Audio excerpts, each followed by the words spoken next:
On one hand, I understand completely why the Orlando Magic would make this move. The biggest hindrance that Orlando had last year was their inability to shoot the three. Let me broaden it.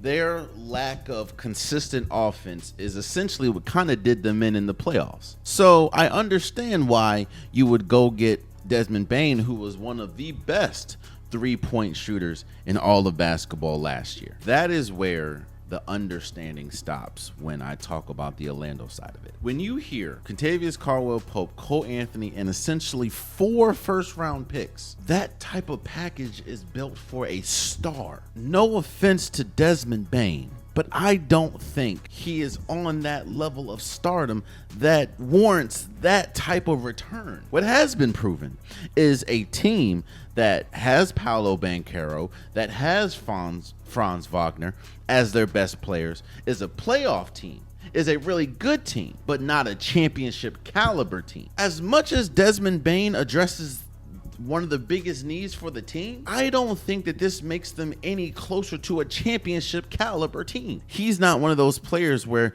if you put him on a team that is not seen as a championship caliber team, he just makes them one. No, that's not the case. Whether you want to admit it or not, there are teams that aren't really focused on winning. I'm not going to essentially accuse the Memphis Grizzlies of not caring about winning.